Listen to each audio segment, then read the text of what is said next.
Hi friends, welcome to Shri economics classes.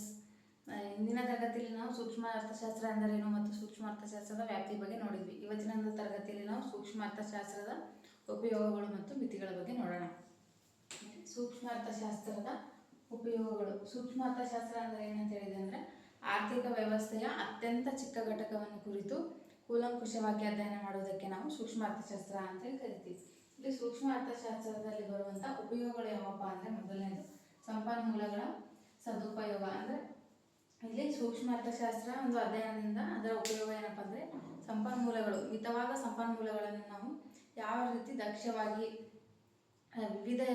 ವಿವಿಧ ಒಂದು ಉಪಯೋಗಕ್ಕೆ ಬರುವ ರೀತಿಯಲ್ಲಿ ನಾವು ಯಾವ ರೀತಿ ಮಿತವಾದ ಒಂದು ಸಂಪನ್ಮೂಲಗಳನ್ನು ಬಳಸ್ಕೊಳ್ಬೇಕು ಅಂತೇಳಿ ನಮಗೆ ಸೂಕ್ಷ್ಮ ಅರ್ಥಶಾಸ್ತ್ರದ ಒಂದು ಅಧ್ಯಯನದಿಂದ ತಿಳಿತದೆ. ಅದೇ ರೀತಿ ಎರಡನೇ ಯಾವುದಪ್ಪ ಅಂದರೆ ಆರ್ಥಿಕ ನೀತಿಯ ರಚನೆ. ಇದರಲ್ಲಿ ಆರ್ಥಿಕ ನೀತಿಯ ರಚನೆ ಅಂದರೆ ಇಲ್ಲಿ ಖಾಸಗಿ ವ್ಯವಸ್ಥೆ ಮತ್ತು ಸಾರ್ವಜನಿಕ ವ್ಯವಸ್ಥೆ ಅಂತೇಳಿ ಎರಡು ರೀತಿ ಅಂತಂದ್ರೆ ಪ್ರೈವೇಟ್ ಸೆಕ್ಟರ್ ಮತ್ತು ಗೌರ್ಮೆಂಟ್ ಸೆಕ್ಟರ್ ಅಂತೇಳಿ ನೋಡ್ತೀವಿ.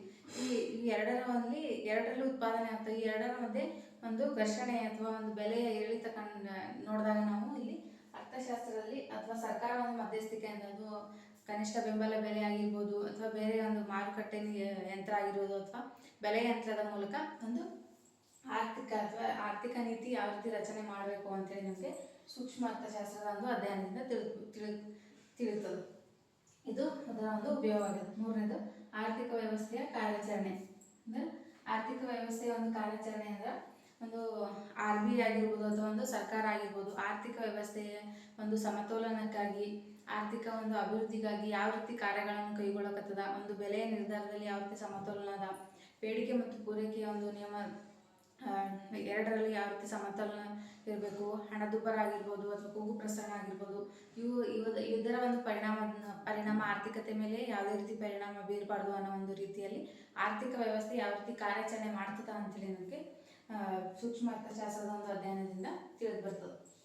ಬೆಲೆಯ ನಿರ್ಧಾರ ಅಂದರೆ ಸೂಕ್ಷ್ಮ ಅರ್ಥಶಾಸ್ತ್ರದ ಒಂದು ವ್ಯಾಪ್ತಿಯಲ್ಲಿ ಕೂಡ ನಾವು ಬೆಲೆ ನಿರ್ಧಾರದ ಬಗ್ಗೆ ನೋಡಿದ್ವಿ. ಅಂದರೆ ಇಲ್ಲಿ ಬೇಡಿಕೆಯ ನಿಯಮಗಳಾಗಿರ್ಬೋದು, ವೆಚ್ಚದ ಒಂದು ತತ್ವಗಳಾಗಿರ್ಬೋದು, ಈ ರೀತಿಯ ಒಂದು ತತ್ವಗಳ ಅಧ್ಯಯನದಿಂದ ಒಂದು ವಸ್ತುವಿನ ಬೆಲೆ ಯಾವ ರೀತಿ ನಿರ್ಧಾರ ಮಾಡಬೇಕು ಅಂತೇಳಿ ಒಬ್ಬ ಉತ್ಪಾದಕನಿಗೆ ಏನು ಮಾಡ್ತದ ಸೂಕ್ಷ್ಮ ಅರ್ಥಶಾಸ್ತ್ರ ಒಂದು ಬೆಲೆ ನಿರ್ಧಾರದಲ್ಲಿ ಸಹಾಯ ಮಾಡ್ತದೆ. ಈ ರೀತಿ ಇದರ ಉಪಯೋಗ ನೋಡ್ಬೋದು. ನೆಕ್ಸ್ಟ್ ಯಾವುದಪ್ಪ ಅಂದರೆ ಉತ್ಪಾದಕನಿಗೆ ನೆರವು.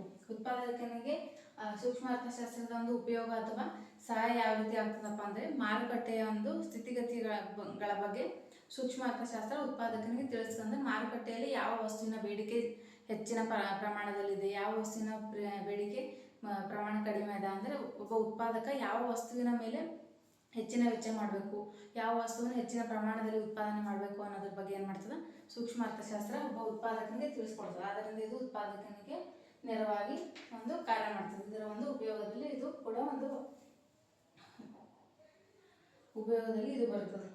ನೆಕ್ಸ್ಟ್ ಲಾಸ್ಟ್ ಆಗಬೇಕಂದ್ರೆ ಸಾರ್ವಜನಿಕ ಹಣಕಾಸು. ಅಂದರೆ ಸಾರ್ವಜನಿಕ ಹಣಕಾಸು ಅಂದರೆ ಇಲ್ಲಿ ತೆರಿಗೆ ನೀತಿ ಬರ್ತದೆ. ಅಂದರೆ ಸರ್ಕಾರ ಯಾವ ಒಂದು ವಸ್ತುವಿನ ಮೇಲೆ ಹೆಚ್ಚಿನ ಪ್ರಮಾಣದಲ್ಲಿ ತೆರಿಗೆ ವಿಧಿಸಬೇಕು, ಯಾವುದರ ಮೇಲೆ ಕಡಿಮೆ ಪ್ರಮಾಣ ವಿಧಿಸಬೇಕು, ಯಾವ ಒಬ್ಬ ವ್ಯಕ್ತಿಯ ಮೇಲೆ ತೆರಿಗೆ ವಿಧಿಸಬೇಕು, ಈ ರೀತಿ ಒಂದು ತೆರಿಗೆಯ ಒಂದು ತತ್ವದಲ್ಲಿ ತೆರಿಗೆ ಹೆಚ್ಚಿನ ಪ್ರಮಾಣದಲ್ಲಾದರೆ ಆರ್ಥಿಕ ವ್ಯವಸ್ಥೆಯಲ್ಲಿ ಯಾವ ರೀತಿ ಏರ್ಪೇರ್ ಆಗ್ತದೆ, ಕಡಿಮೆ ಪ್ರಮಾಣದಲ್ಲಿ ವಿಧಿಸಿದರೆ ಸರ್ಕಾರಕ್ಕೆ ಏನು ನಷ್ಟ ಆಗ್ತದೆ ಅನ್ನೋದು ಒಂದು ಪ್ರತಿಯೊಂದ್ರ ಬಗ್ಗೆ ಏನು ಮಾಡ್ತದೆ ಸೂಕ್ಷ್ಮ ಅರ್ಥಶಾಸ್ತ್ರ ತಿಳಿಸ್ಕೊಡ್ತದೆ. ಈ ರೀತಿ ಸಾರ್ವಜನಿಕ ಹಣಕಾಸಿನ ಬಗ್ಗೆ ಕೂಡ ಸೂಕ್ಷ್ಮ ಅರ್ಥಶಾಸ್ತ್ರ ಅನ್ನೋದು ತಿಳಿಸ್ಕೊಡ್ತದೆ. ಈ ರೀತಿ ಇದರ ಉಪಯೋಗಗಳ ಬಗ್ಗೆ ನಾವು ನೋಡ್ತೀವಿ. ಅದೇ ರೀತಿ ಮಿತಿಗಳು ಅಂದಾಗ ಅಂದರೆ ಸೂಕ್ಷ್ಮ ಅರ್ಥಶಾಸ್ತ್ರದ ಉಪಯೋಗಗಳಿದ್ದರೂ ಕೂಡ ಅದರ ಒಂದು ಮಿತಿಗಳು ಇರ್ತಾವೆ. ಇದು ಒಂದು ನಾಣ್ಯದ ಎರಡು ಮುಖಗಳಿದ್ದಂತೆ ಅಂತ ಹೇಳಿದ್ದೆ.